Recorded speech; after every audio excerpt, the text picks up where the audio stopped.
नमस्ते बच्चों। विलास भोंडे इस यूट्यूब चैनल पे आप सभी का स्वागत है। यदि आपको ये चैनल अच्छी लगती है तो सब्सक्राइब करिए, लाइक करिए, शेयर करिए। आज एक नरेंद्र, जिनका नाम बाद में स्वामी विवेकानंद हुआ, मालूम है ना आपको? तो उनकी एक छोटी सी कहानी लेकर आया हूँ मैं। बचपन में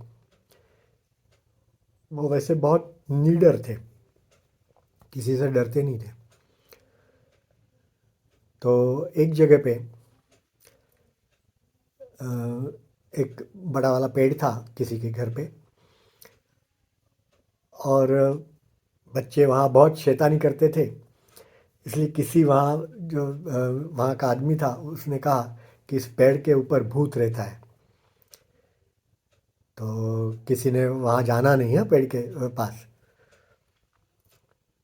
तो सभी बच्चे डर गए कि अब भूत के पास कैसे जाए कोई। तो नरेंद्र भी उनके सबके साथ ही था।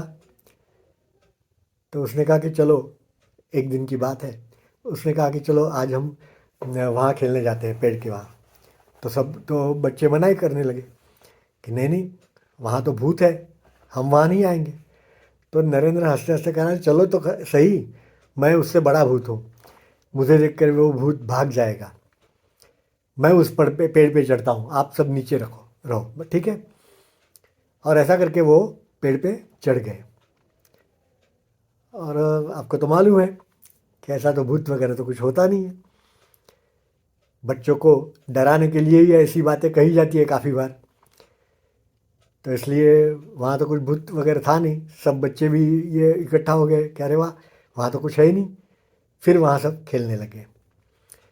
तो नरेंद्र ने बच्चों को यही कहा कि कोई कहता है कुछ, इसलिए मानो मत।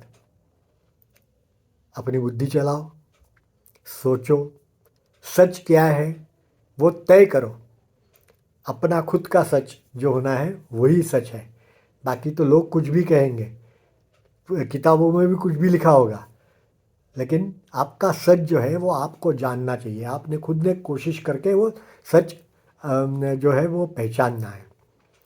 और इसी के कारण आगे चल कर के वो इतने बड़े विद्वान संत स्वामी विवेकानंद बन गए। आपको मालूम है ना, जब वो रामकृष्ण परमहंस उनके जो गुरु थे उनको मिले पहली बार, तब उन्होंने यही कहा था कि आप तो कहते हो कि भगवान है, तो मुझे आप दिखा सकते हो भगवान? मुझे दिखाओ भगवान, तब मैं मानूंगा। और रामकृष्ण परमहंस ने भी कहा था कि हाँ, मैं तुमको भगवान दिखा सकता हूँ, उसके साथ मैं बात करता हूँ जैसे तुम्हारे साथ अभी भी कर रहा हूँ, और तुम्हारी भी बात मैं उनके साथ करवा सकता हूँ। और फिर वो तो गुरु जो थे वो पहुँची हुई माया थी, व्यक्ति थे, तो उन्होंने स्वामी विवेकानंद को भगवान का अनुभव करवाया। तो मैंने कहने का तात्पर्य यही है कि जो कुछ भी करना है वो निडर होके करो, सच के लिए कोशिश करो, सच जानने की कोशिश करो। और जब तक सच मिलता नहीं तब तक दूसरे सभी के ऊपर खामखा विश्वास मत रखो। हमें हमारा सच हमें तय करना है, ये पहले से तय कर लो, तो फिर आप जीवन में भी आप बहुत आगे कुछ कर सकते हो। बराबर है ना? तो ये बात आप ज़रा समझ लो बराबर से। धन्यवाद।